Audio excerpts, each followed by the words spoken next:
Muito bem, meus irmãos, bom dia, graça e paz. Vocês podem sentar. Nós realmente estamos nessa manhã aqui, manhã bem gostosa. Tá frio, né? Sim, tá friozinho aí, né? Glória a Deus. Eu que sou lá do Maranhão, lá de São Luís, então realmente para mim tá bastante frio. Mas eu hoje vim assim para desafiar mesmo, né? Eu vim assim, até o, o blazer eu deixei, vim só para desafiar. Muito bem, a palavra de Deus, irmãos, ela é sustentadora. Em Hebreus 4:12, nós temos uma expressão que diz que a palavra de Deus é viva e eficaz, mais cortante do que dois gumes, que penetra a divisão de alma e espírito, juntas e medulas, e é apta para discernir os intentos do coração humano. Então, a gente compreende que o que nos sustenta, o que nos dá respaldo como igreja, é a palavra de Deus. O pregador, o pastor, o ministro, ele ministra da palavra de Deus. Ele aconselha com a régua da palavra de Deus. Porque a palavra humana, ela não tem da palavra de Deus. Olha para a vida, por exemplo, para um fato da vida, e a gente diz assim, eu penso isso. A gente está usando a régua do pensamento humano. Pensamento humano. Eu acho isso. A gente está usando a régua da categoria humana, do pensamento humano. Mas a gente precisa, como igreja, entender que o que é norteador, o que afina a orquestra da igreja é a palavra de Deus. Se você observar em uma orquestra, se os músicos estiverem tocando com instrumentos desafinados, eles tocarão um som, eles emitirão um som horrível de se ouvir. É preciso afinar os instrumentos, mas tem um detalhe: se os instrumentos estão desafinados, eu não posso afinar um instrumento a partir do músico que está ao meu lado, porque o instrumento dele está desafinado. Eu tenho que afinar um instrumento, eu tenho que afinar o instrumento a partir de quê? Do diapasão. O diapasão é o modelo, é o tom que vai afinar toda a orquestra. Assim é a igreja. Nós não afinamos a vida a partir da vida do irmão. Nós não afinamos a nossa história a partir de outras pessoas. Nós afinamos a partir da palavra de Deus, do Evangelho, daquilo que Cristo fez por nós. E nós viemos, nesses dias, a gente tem construído um entendimento. Primeiro, a gente conversou sobre o mundo, falando desse desafio que a igreja tem de enfrentar o mundo como um grande inimigo da igreja, como uma estrutura de pensamento, sistema que vem contra a igreja. Nós falamos ontem sobre a suficiência de Cristo, a igreja, ela centrada na pessoa de Cristo. E dando continuidade hoje, eu gostaria de pegar a imagem de uma igreja local, para a gente entender o que Deus faz através do seu povo. E como que Deus olha para o seu povo. Qual a visão que Deus tem do seu povo. Eu queria que você abrisse a sua Bíblia em Apocalipse, capítulo 2. Apocalipse, capítulo 2, versículo 12 ao 17. Bem fácil, o último livro da Bíblia. Ao anjo da igreja em Pérgamo escreve: estas coisas diz aquele que tem a espada afiada de 2 gumes. Conheço o lugar em que habitas, onde está o trono de Satanás, e que conservas o meu nome, e não negastes a minha fé. Ainda nos dias de Antipas, minha testemunha, meu fiel, o qual foi morto entre vós, onde Satanás habita, tenho todavia contra ti algumas coisas, pois que tens aí os que sustentam a doutrina de Balaão, o qual ensinava a Balaque a armar ciladas diante dos filhos de Israel para cometerem coisas sacrificadas aos ídolos e praticarem a prostituição. Outros sim também, tu tens os que da mesma forma sustentam a doutrina dos nicolaítas. Portanto, arrepende-te. E se não, venho a ti sem demora, e contra eles pelejarei com a espada da minha boca. Quem tem ouvidos, ouça o que o Espírito diz às igrejas. Ao vencedor, dar-lhe-ei do maná escondido, bem como lhe darei uma pedrinha branca, e sobre essa pedrinha escrito um novo nome, o qual ninguém conhece, exceto aquele que o recebe. Amém? Mantenha-se com a Bíblia aberta. Nós vamos hoje, a partir da leitura desse texto, refletir sobre o Evangelho. O livro de Apocalipse é um livro de difícil compreensão. Não é fácil pregar no livro de Apocalipse. Aliás, não é fácil ler o livro de Apocalipse. E por ser um livro de difícil compreensão, existem muitas interpretações dentro do livro de Apocalipse, mas que eu gostaria de evitar a interpretação do ponto de vista escatológico. Eu não quero trazer uma exposição escatológica para você. Eu quero falar desse texto numa perspectiva histórica e literal do texto. Porque o livro de Apocalipse, ele em primeiro plano, ele foi escrito para as igrejas da Ásia Menor.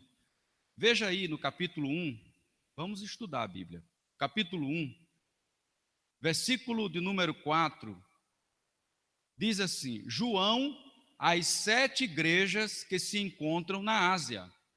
Graça e paz a vós outros, da parte daquele que era e que há de vir, da parte dos 7 espíritos que se acham diante do seu trono.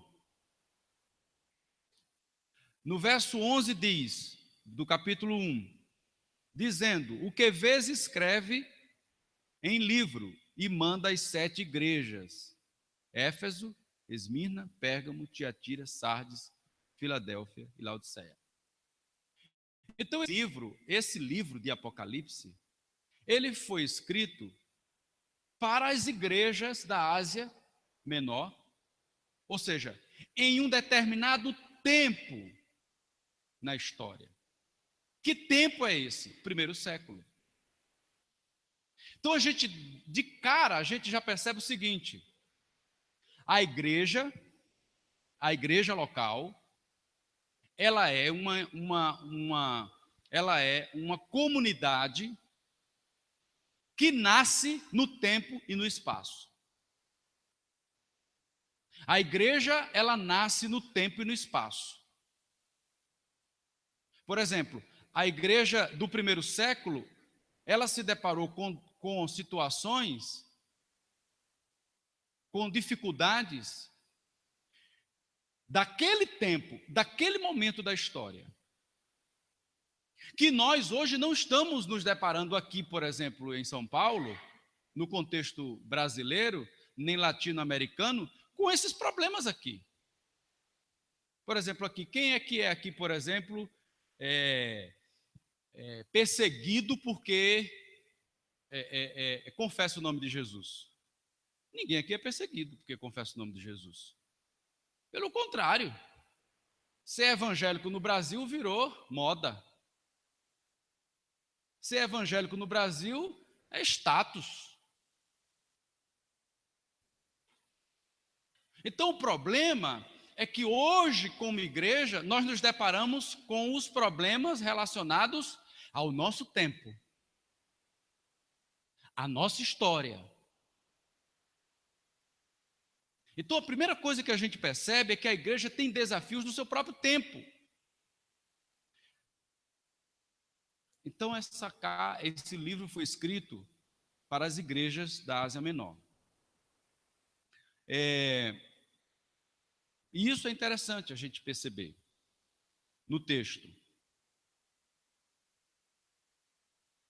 Se a igreja ela é fruto da sua própria história, uma comunidade que nasce no tempo e na história, nós precisamos compreender uma coisa.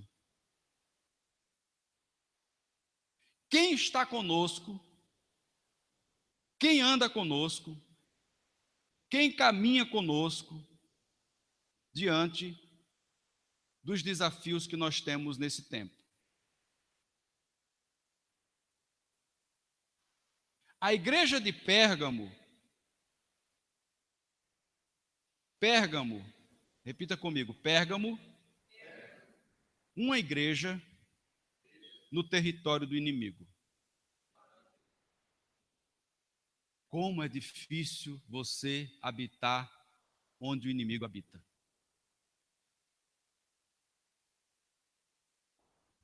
Como é difícil você dormir com o inimigo.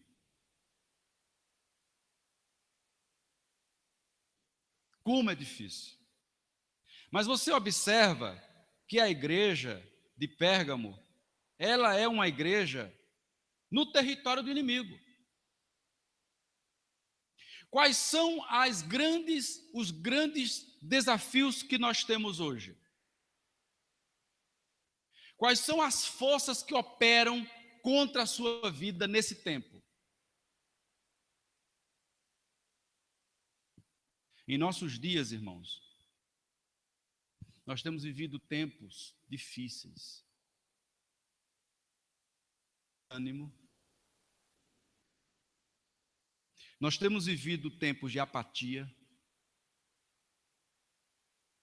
frieza espiritual. Um tempo, irmãos, onde os crentes perderam a visão da batalha espiritual. Às vezes nós pensamos que nós não estamos diante de uma batalha. Tirando os excessos daquele período da história da igreja no Brasil, na década de 90, que aquele tempo extremista sobre a guerra espiritual, que via demônio em tudo. Por exemplo, eu sou da época de que o microfone chiando, a gente repreendia porque o demônio está virado no culto. Bastava você comprar um microfone novo e resolver o problema.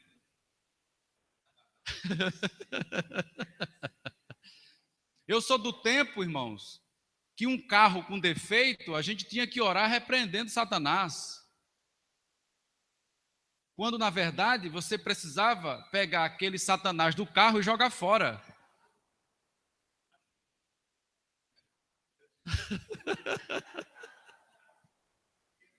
É ou não é, irmãos? É ou não é? Esses extremos, nos levou para um outro extremo. Nos levou para um outro extremo. Qual é o outro extremo? Não tem guerra nenhuma. Não tem batalha nenhuma. Tudo é porque a gente resolve. Nós temos força, nós temos competência, nós temos capacidade. E aí, sabe o que é que a gente está vivendo? Aqui não acontece essas coisas, não. Só lá pelas bandas do Maranhão. Mas o pessoal que está ouvindo aí, o pessoal que está assistindo aí que vai assistir pela internet ou que está assistindo, né, pelo Facebook, pelo YouTube, de repente pode se deparar com essa situação. Mas a igreja está convivendo com a ideia do pecado sem nenhum problema. A igreja não está mais se assustando com o pecado, temendo e tremendo diante da imoralidade sexual, da pornografia, da idolatria e tantas outras manifestações da carne. Que a gente pensa que o espírito da idolatria, ele só se manifesta diante da estátua de Cícero, lá no Ceará. Santos que ganhou notoriedade católico romano. Por exemplo, eu acordo de manhã, fazer qualquer coisa, antes de orar, de agradecer a Deus, de fazer qualquer coisa, eu pego o celular para saber qual foi a última mensagem do WhatsApp que mandaram para mim. Antes de dormir, ao invés de eu orar, de buscar a Deus, de agradecer a Deus pelo dia, eu fico no celular procurando saber qual foi a última mensagem que me mandaram. E o pior, quando eu acordo no outro dia, que eu não vejo que ninguém me mandou mensagem, me dá uma tristeza. Por que não me mandaram mensagem?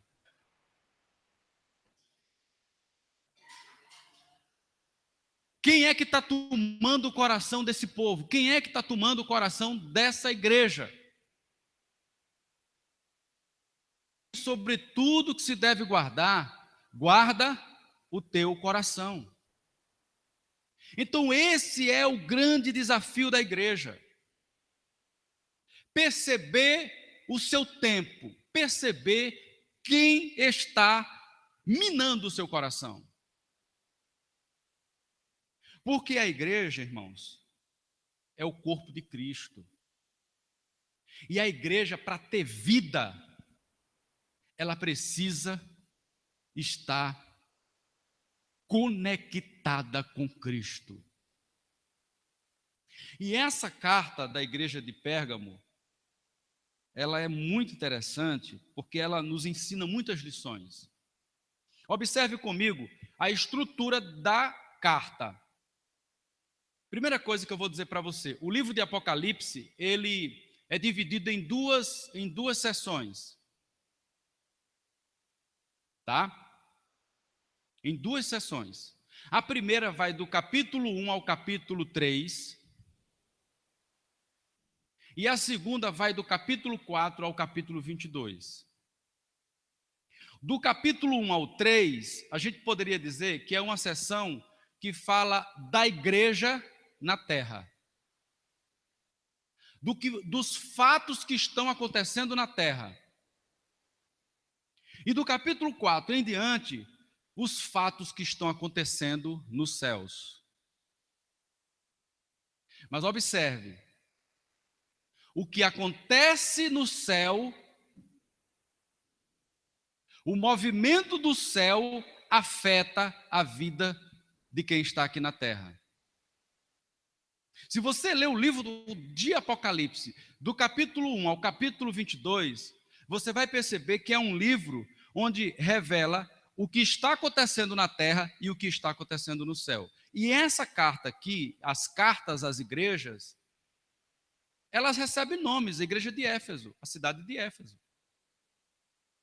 Igreja de Esmirna, na cidade de Esmirna. Pérgamo. Então veja, o que essas igrejas nessas cidades estavam passando, estavam enfrentando. Agora observe comigo aqui, vamos montar a argumentação. A carta, toda carta, ela tem uma estrutura. Tanto a carta de Éfeso até a carta de Laodiceia tem uma estrutura. Qual é? Primeiro, elogio. O Senhor começa elogiando. Olha só o que é que ele diz: conheço o lugar em que habitas, onde está o trono de Satanás, e que conservas o meu nome, e não negastes a minha fé. Olha que elogio. Você imagina Jesus falando para você: você não negou meu nome.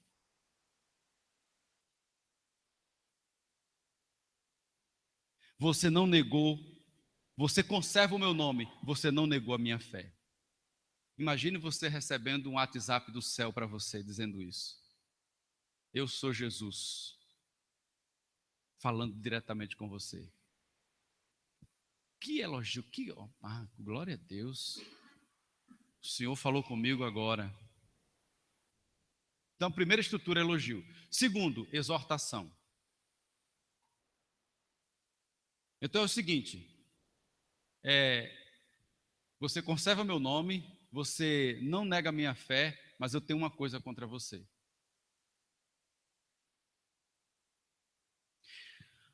E o que eu tenho contra você, o que é? Olha o versículo 14. Você tem uma coisa contra você. O que ele diz aí? Tem uma coisa contra você. Pois que tens aí os que sustentam a doutrina de Balaão. E lá no versículo 16,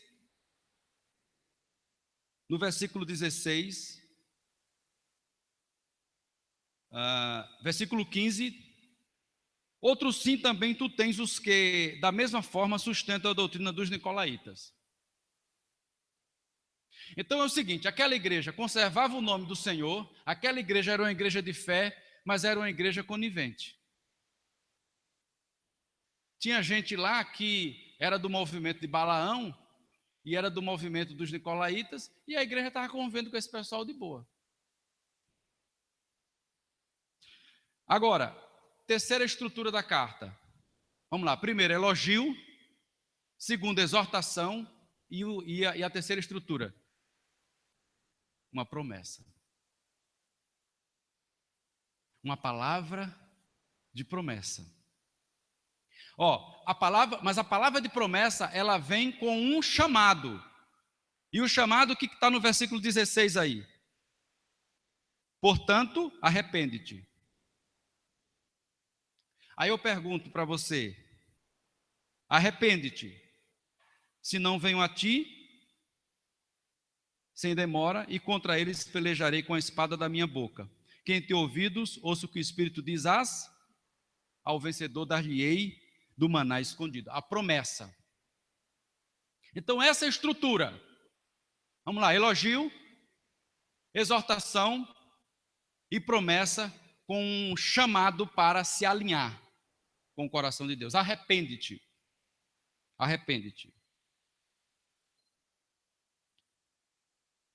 Agora, o que nós aprendemos nessa carta?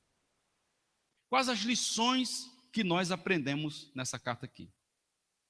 Nós já identificamos que essa carta, ela tem, o tema dela qual é? A igreja no território do inimigo. Nós já vimos a estrutura do livro de Apocalipse. Agora, qual é o tema do livro de Apocalipse? O tema central do livro de Apocalipse: Deus está no controle.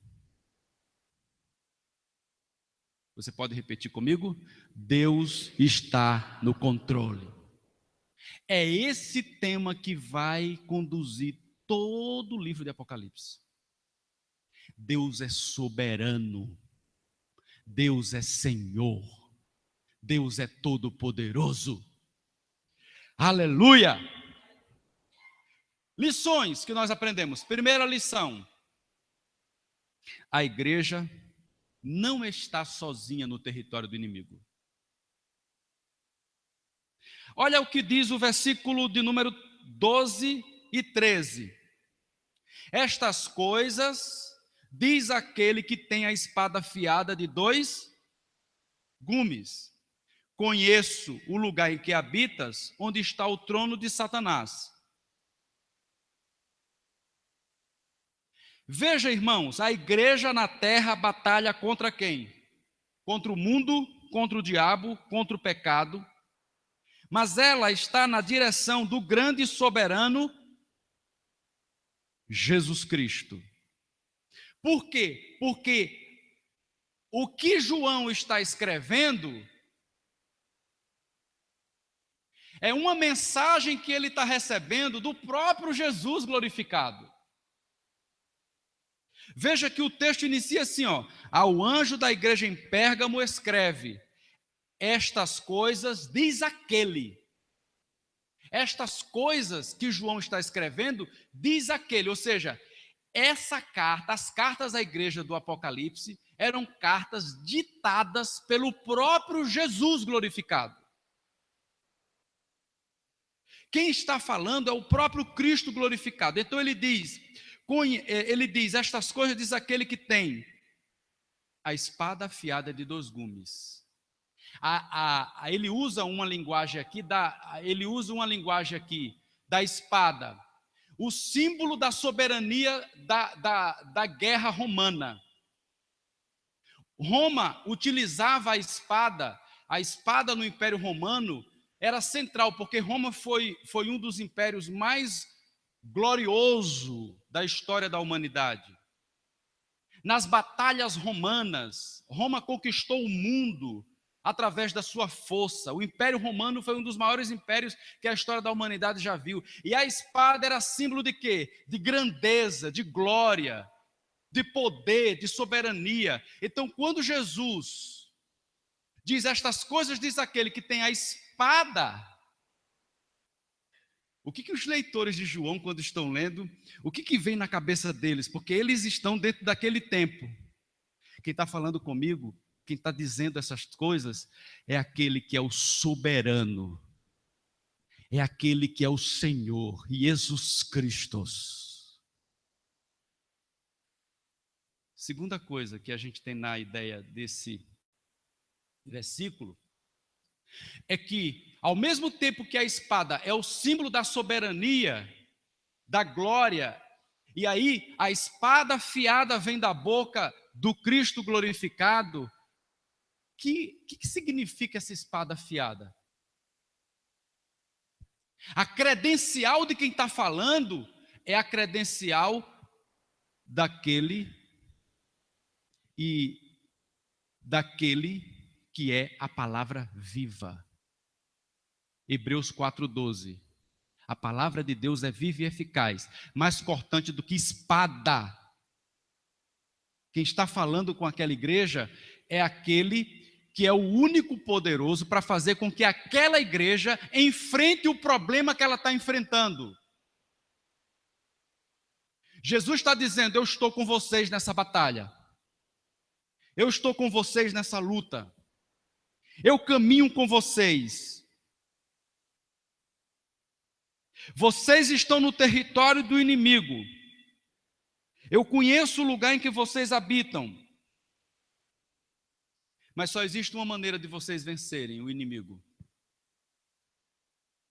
pela espada afiada da minha boca. Só existe uma maneira de você, irmão, enfrentar o inimigo, enfrentar o adversário: enfrentar esse tempo de frieza e apatia, de desânimo, só existe uma maneira: é você se alimentando da espada afiada de 2 gumes, a palavra de Deus. Ela é sustentadora. A presença dele é real no meio do seu povo. Ele chama essa igreja para reconhecê-lo. O Rei de Reis chama seu povo a reconhecê-lo, ao arrependimento, a mudar a conduta, a abandonar o pecado. Nós estamos diante de uma batalha espiritual, irmãos. O território é o mundo onde habitamos, e esse mundo, ele é o espaço do inimigo. Mas aonde está o trono de Satanás? Nós não estamos sozinhos. Você não luta só. Você luta pela força e pelo poder daquele que é Senhor da sua vida. A igreja de Atos, ela reflete esse quadro. A maneira como a igreja de Atos nasce, e o movimento cristão nasce a partir de Jerusalém. Se você ler a estrutura do livro de Atos, você vai perceber, a igreja, até o capítulo 8 de Atos dos Apóstolos, ela está em Jerusalém, até o capítulo 7. Com a morte de Estevão, desencadeia uma perseguição e a igreja sai por todas as cidades próximas dela. O evangelho nasce a partir de Jerusalém e se esparrama por todo o mundo. Mas os discípulos não estão sozinhos. Jesus está com a sua igreja, com o seu povo. E o seu povo evangeliza, prega, enfrenta o maligno, não pela sua força, mas pelo braço do Senhor. Muitos cristãos almejam uma vida vitoriosa. Se perguntasse na igreja, quem quer ter uma vida vitoriosa? Todos nós queremos. Nós fomos chamados para ter uma vida vitoriosa realmente no ministério. Mas para ter uma vida vitoriosa, você precisa entender uma coisa. Você precisa ter compromisso com o Senhor e com a palavra desse Senhor que se revelou para você com salvação. Amém? Então a primeira lição, a igreja não caminha sozinha. Segunda lição, a igreja na batalha é vitoriosa através do nome de Jesus. Olha o que diz o versículo de número 17. Ao vencedor, dar-lhe-ei do maná escondido, bem como lhe darei uma pedrinha branca, e sobre essa pedrinha é escrito um nome novo. A igreja na terra é a comunidade do nome de Jesus. Diga, eu sou a comunidade do nome de Jesus. Em Atos dos Apóstolos, a igreja exerce o ministério na terra, enfrenta os opositores no poder do nome de Jesus. O nome de Jesus embala a caminhada da igreja. Eles passaram a ser reconhecidos pelo nome do ressuscitado. Quando Pedro e João estão subindo a Porta Formosa e o paralítico está lá pedindo, Pedro diz, eu não tenho prata nem ouro, mas o que eu tenho eu te dou, em o nome de Jesus. Os cristãos em Pérgamo, eles são por conservarem o nome de Jesus. O versículo 13 diz, conservam o meu nome. Vocês conservam o meu nome. Meus irmãos, é pelo nome de Jesus que a igreja é vitoriosa.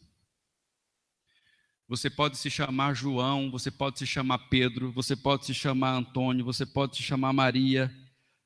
mas você recebeu um novo nome. A tua identidade, ela está associada ao nome de Jesus. Atos 4:12. Em nenhum outro há salvação abaixo do céu e acima na terra. Nenhum outro nome há dado entre os homens pelo qual deveis ser salvos, a não ser o nome de Jesus. E é por esse nome que você vence. Observe que o que nós temos aí nessa igreja é o quê? Gente, e a igreja é exortada porque lá tem gente que tolera os que andam na doutrina de Balaão e dos nicolaítas. Balaão foi um sujeito que foi acessado por Balaque, rei de Moabe, a fim de amaldiçoar o povo de Israel. Mas como o povo de Israel é o povo do Senhor e é o povo da aliança, não havia como o Balaão emitir uma maldição contra o povo do Senhor, porque contra o povo do Senhor não há encantamento, não há mandimba, não há macumba, não há nada. Só que o que acontece? Como Balaão viu que não conseguia amaldiçoar o povo do Senhor, o que ele fez? É aí que está a grande questão. É aí que está o grande problema. Ele armou ciladas para os filhos de Israel se prostituírem com as mulheres moabitas. Então veja a cilada que esse sujeito vai promover para impedir o avanço e a caminhada do povo do Senhor, para paralisar o povo do Senhor. Os nicolaítas, eles estão associados ao mesmo grupo de gente que sustenta essa doutrina de Balaão. Disse que era aquele diácono de Atos capítulo 6, o Nicolau, que se desviou e aí se associou com esse mesmo movimento. Como é que a igreja enfrenta a imoralidade? Como é que a igreja enfrenta o pecado? É esse o desafio que a igreja de Pérgamo tem diante de si. A igreja enfrenta o pecado, a igreja enfrenta o seu tempo, a igreja enfrenta a malignidade pela palavra do Senhor que revela o nome de Jesus, e o nome de Jesus está associado a essa identidade que temos quando nos entregamos ao Senhor e quando nos tornamos povo do Senhor. No verso 16 diz: portanto, arrepende-te, e se não venho a ti com a espada da minha boca. Olha aí, novamente a palavra. E aí vem a promessa de quem tem ouvidos, ouça o que o Espírito diz às igrejas, a ação do Espírito do Senhor. O vencedor é sustentado pelo maná. A imagem remete os leitores para a provisão no deserto. O que o povo de Israel se alimentou no deserto? Do maná.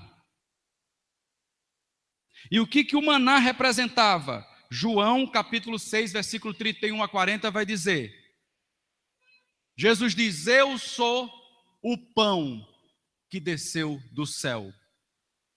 Quem come de mim não tem fome, quem bebe de mim não tem sede. O pão que eu lhe der e a água que eu lhe der, você nunca mais vai ter fome, nunca mais vai ter sede. Isso significa o seguinte, irmãos: nós, como igreja do Senhor, somos chamados todo o tempo a nos alimentar da palavra de Deus que gera vida para enfrentar o pecado, o mundo, o diabo e tudo que se apresentar diante de você.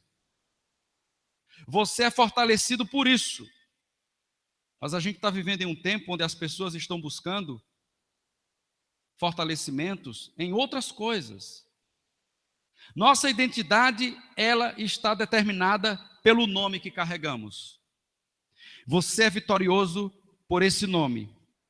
A igreja caminha na história como portadora do nome de Jesus Cristo.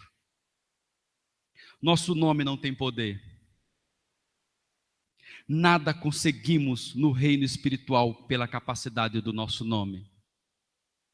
Mas quando nós nos submetemos inteiramente ao Senhor da igreja, ao Cristo glorificado, nós somos mais que vencedores por aquele que nos amou. Quem tentará acusação contra os eleitos de Deus, diz o apóstolo Paulo em Romanos? Quem os condenará? É Deus quem os justifica. Se você recebeu o novo nome, não ande de cabeça baixa, não ande com ombros caídos, não ande com a sua vida apática e desanimada. Quem recebe o novo nome, levanta o olhar e olha para frente, anda com esperança, olha para a cruz, não olha pelo retrovisor, não vive pelo retrovisor, não vive do passado, não vive do que aconteceu lá atrás. Quem anda fundamentado nesse nome, caminha para frente. Nessa batalha, na terra, que a igreja está envolvida, nossa vitória está quando nos apropriamos e caminhamos a partir dessa ideia. Ouça. Ouvidos, quem tem ouvidos, ouça. Essa ideia está associada ao vencedor. Essas três palavras, essas três sentenças, quem tem ouvidos, ouça, ao vencedor, maná e o nome, elas estão associadas. É impossível que uma pessoa que ouve, é impossível que uma pessoa que se alimenta do maná, é impossível que uma pessoa que tem esse novo nome seja derrotada. Só que a ideia de vencedor aqui não é a ideia dos filmes hollywoodianos. A ideia de vencedor aqui não é a ideia daquele que chega em primeiro lugar. A ideia de vencedor aqui é aquele que persevera até o fim no poder do nome de Jesus. Não é a ideia triunfalista. Estão associando a vitória com a ideia triunfalista. A irmã que tem um marido descrente, ela só é vitoriosa se o marido se converter. Nessa ideia triunfalista. O irmão que está enfermo, ele só é vitorioso se a doença dele for curada. O irmão que está desempregado, ele só é vitorioso se ele encontrar um emprego. Só que a ideia do vencedor aqui não é essa ideia do vencedor nessa perspectiva. Essa perspectiva de vitória é a perspectiva que nós temos aqui. Uma sociedade ocidental, uma sociedade fundamentada no progresso, no positivismo, mas a ideia de vitória aqui é a ideia de quem é fiel, de quem anda pautado no evangelho, de que a despeito do que acontecer, mesmo habitando, mesmo morando, mesmo estando em território do inimigo, mesmo sendo estrangeiro em terra alheia, nós somos fiel ao Senhor que nos chamou e que nos resgatou deste mundo para uma nova esperança. Essa é a ideia. O vencedor que vence essa batalha, só vence se alimentar do maná. Agora nós estamos vivendo em um tempo onde os crentes estão passando de um lado para o outro, mensagens pelo WhatsApp, e aí o pessoal manda mensagem assim, mensagem de autoajuda. Mensagem da psicologia positivista. Olhar a vida do ponto de vista do positivo.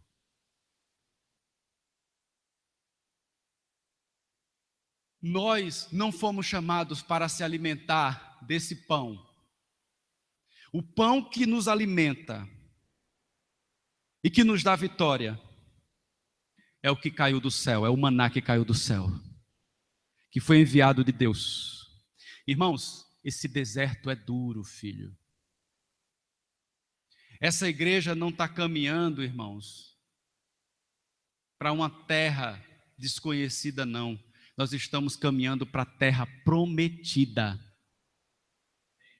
Há uma promessa que paira sobre a tua mente, sobre o teu coração, sobre a tua vida, sobre a tua família, e a promessa é essa.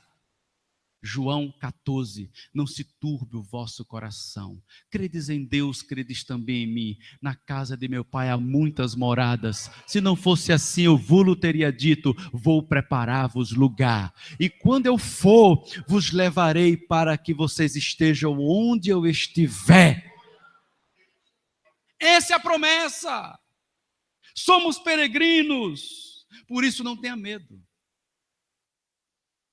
O território é do inimigo? Não tenha medo. Se você tem síndrome do pânico, dependa de Jesus que Ele vai curar você. Se você tem medo de andar na cidade, comece a andar de cabeça erguida, porque sobre você está o novo nome de Jesus para te dar vitória em todas as coisas. Quem está pronto aqui para o dia do Senhor? Quem está pronto, você que está me ouvindo, está pronto para o dia do Senhor? Então não temas nada. Você sabe por que nós não temos que temer? Porque nada depende de nós, tudo depende de Jesus. Eu quero encerrar essa palavra com uma metáfora de alguém que pega. Quem já voou aqui? Quem tem costume de voar, de pegar avião aqui? Muita gente viaja de avião. Você já viu como é que o pessoal entra numa aeronave? Todo mundo em silêncio. Todo mundo em silêncio, senta, se olha assim no semblante das pessoas, está todo mundo assim, meio que, sabe, não conversa muito comigo. Aí um coloca o cinto, quem faz o sinal da cruz faz.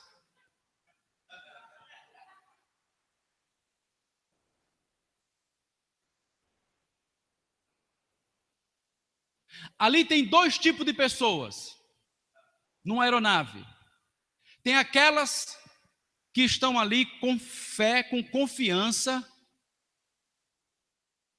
que o piloto vai fazer um bom trabalho, vai decolar e vai aterrissar na paz.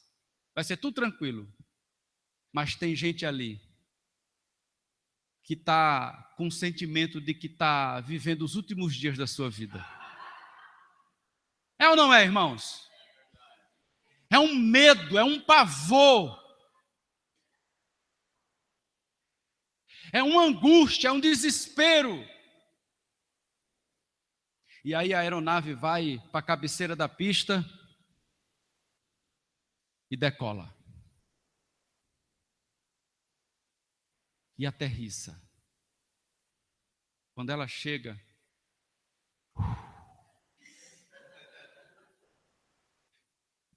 eu pergunto, o voo, ele foi determinado pela confiança dos passageiros da aeronave? Ou o voo foi determinado pela competência do piloto que partiu e que chegou com tranquilidade? O voo foi determinado pela competência do piloto e da sua equipe. Você está em um voo.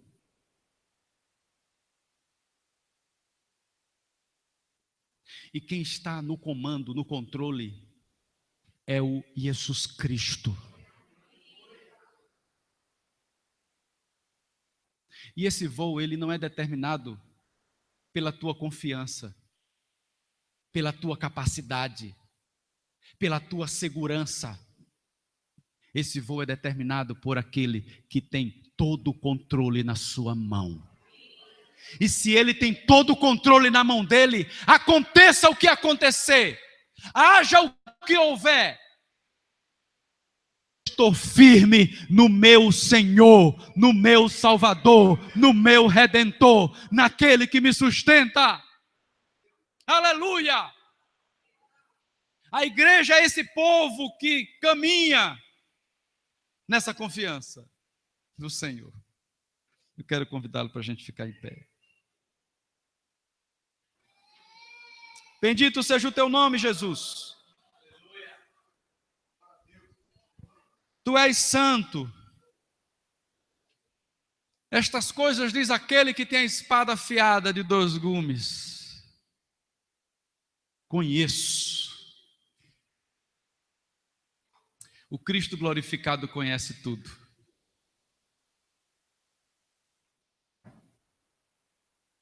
Filipe disse: achei o Messias. Disse para Natanael. Natanael disse assim: não, tu está de brincadeira. Ô, Filipe, por favor. Achamos o Messias. Aí ele diz assim: pode vir alguma coisa boa de Nazaré? Quando Jesus se aproxima, que olha para o Natan, Jesus diz assim: eis um verdadeiro israelita em quem não há dolo. Jesus sabia do coração de Natan. Jesus sabe do teu coração. Jesus conhece as regiões mais profundas do teu ser. Feche os seus olhos. Jesus sabe de coisas que acontecem com você que nem sua esposa sabe. A carta à igreja de Pérgamo é uma radiografia, é um raio-x do coração daquela igreja. O que o Senhor faz aqui nessa manhã é exatamente isso. Ele passa dele em tua vida, em teu coração, e ele diz: conheço as tuas obras, conheço onde você habita, conheço o que passa com você, conheço os teus temores, conheço as tuas dificuldades, conheço as angústias da tua alma, conheço coisas do teu coração que você não compartilhou com ninguém. E o Senhor que faz essa análise da tua vida é o mesmo que te dá uma promessa. Quem tem ouvidos, ouça. Ao vencedor darei que se alimente do maná. Meu irmão, minha irmã, mantenha-se nesse caminho firme no Senhor. Te adoramos, Pai querido, nessa manhã, te glorificamos nessa manhã, te exaltamos nessa manhã, porque o Senhor é Deus em todas as coisas, porque o Senhor é aquele que sustenta teu povo nessa caminhada, porque o Senhor é aquele que está no controle, o Senhor é aquele que